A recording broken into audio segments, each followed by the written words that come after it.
la préparation. Nous allons aborder maintenant la préparation du déodorant. Pour préparer le déodorant, nous avons besoin d'un parfum à huile.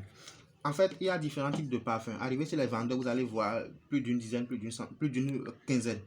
En fait, ici, nous allons utiliser l'essence parfum, le parfum à huile millefleurs. Maintenant, il y a une différence entre parfum à huile et parfum ordinaire. Ça veut dire quoi? Lorsque vous allez prendre un parfum à huile que vous allez verser, vous allez voir que le temps avec lequel ça va s'écouler sera relativement plus long que le temps qu'un parfum ordinaire va prendre pour s'écouler. Vous voyez? Ça veut dire quoi? Ça veut dire que le parfum à huile est beaucoup plus visqueux que le parfum ordinaire. Donc, nous allons utiliser le parfum à huile millefleurs.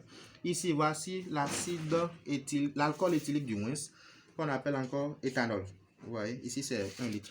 Donc, puisqu'il s'agit d'une version d'expérimentation, nous allons prendre une quantité qui va nous permettre en fait d'obtenir un produit avec lequel nous allons remarquer la couleur et la quantité en fait de ce que nous voulons obtenir. Comme vous pouvez le remarquer déjà, nous avons déjà versé au préalable une quantité de parfum millefleurs, parfum à huile bien sûr millefleurs, dans ce plastique, un plastique avec bouchon comme on se l'était dit dans le matériel, parce que nous aurons à fermer ça par la suite et homogénéiser. Donc, vous versez les ingrédients, c'est-à-dire les deux ingrédients, alcool éthylique et le parfum, sans se soucier en fait de l'ordre. Vous pouvez verser l'alcool en première position, soit le parfum en première position, vice versa. Donc, nous allons ajouter maintenant une quantité d'alcool éthylique, quantité raisonnable d'alcool éthylique, et faire quoi maintenant? Et homogénéiser.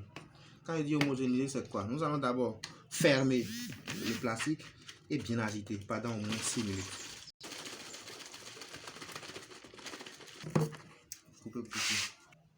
Dans le matériel, on avait cité quoi? On avait cité des flacons, mais des bouteilles vides d'arôme. Donc ici, nous avons prévu 4 bouteilles vides d'arôme. Vous voyez? Donc nous allons nous servir de ces bouteilles vides pour pouvoir embouteiller en fait le produit que nous avons obtenu. Vous voyez? Mais la couleur, que ça ne vous étonne pas. En fait, vous obtenez une couleur en fonction de quoi? De la couleur de l'essence parfum, bien du parfum à huile du moins que vous avez utilisé. Quelqu'un qui utilise peut-être un parfum à huile de couleur orange obtiendra un déodorant de couleur différente ici. Donc, que ça ne vous étonne en rien. Donc, vous pouvez maintenant